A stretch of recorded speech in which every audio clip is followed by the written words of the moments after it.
বগুড়ায় ছিনতাই চেষ্টার সময় চলন্ত বাস থেকে আতঙ্কে লাফিয়ে পড়ে বেসরকারি বিশ্ববিদ্যালয়ের এক ছাত্রীর মৃত্যু হয়েছে। বুধবার দুপুরে বগুড়ার শেরপুরে এই ঘটনা ঘটেছে। বাস ছিনতাই চেষ্টায় জড়িত রনি মোল্লা নামের এক যুবককে আটক করেছে পুলিশ। যাত্রী বোঝাই শাহ ফতে আলী পরিবহনের বাসটি বুধবার সকাল 6:30টার দিকে ঢাকার মহাখালী থেকে বগুড়ার উদ্দেশ্যে রওনা দেয়। বেলা 11:30টায় বাসটি ধনকুণ্ডি এলাকায় হাইওয়ে রেস্টুরেন্টে বিরতি দেয়। এ সময় 5 যাত্রী ছাড়া বাকিরা রেস্টুরেন্টে প্রবেশ করে। মিনিট 20 পর চালক ও যাত্রীরা রেস্টুরেন্ট থেকে বেরিয়ে দেখেন গাড়িটি সেখানে নেই। সিসি ক্যামেরার ফুটেজে দেখা যায় যাত্রী বেশে গাড়িতে থাকা এক যুবক 4 নারী যাত্রী সহ বাসটি দ্রুত গতিতে রেস্টুরেন্ট থেকে বের করে নেয়। তাড়াহুড়া করে আমার ভুল হয়েছে, আমি গাড়ির চাবিটা নিতে পারি নাই, ল্যাট্রিনে চলে গেছি। হাত মুখ দিয়ে খাওয়া দাওয়া করে আসার পরে আমার যাত্রী বলতেছে, ভাই আপনি গাড়ি তো পাচ্ছি না, গাড়ি কই, গাড়ি কি চিন্তা হয়ে গেছে, গাড়ি পাবে না, এত বড় গাড়ি কে নিয়ে যাবে। তারপর আমরা সিসি ফুটেজ চেক করলাম, করার পরে তাড়াতাড়ি আমাদের কর্মকর্তাকে প্রশাসনের কাছে আমরা সহযোগিতা চাইলাম।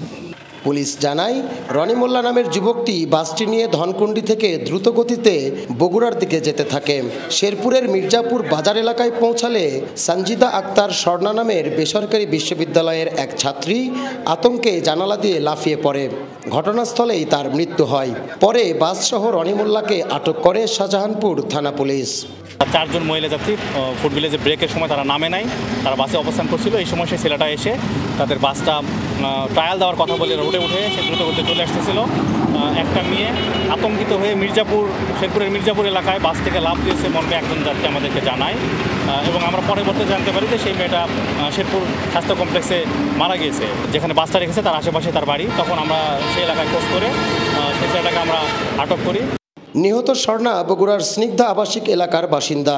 স্বজনরা জানান, কোটা সংস্কার আন্দোলনের জেরে বিশ্ববিদ্যালয় বন্ধ ঘোষণা হলে সকালে ঢাকা থেকে বাড়ির উদ্দেশ্যে রওনা দেয় স্বর্ণা।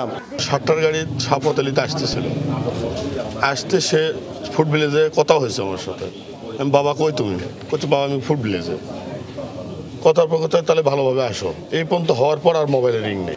নিহত Swarna American International University of Bangladesh AIUB'র স্নাতক প্রথম বর্ষের শিক্ষার্থী ছিলেন। মেহেরুল সুজন, যমুনা নিউজ, বগুড়া।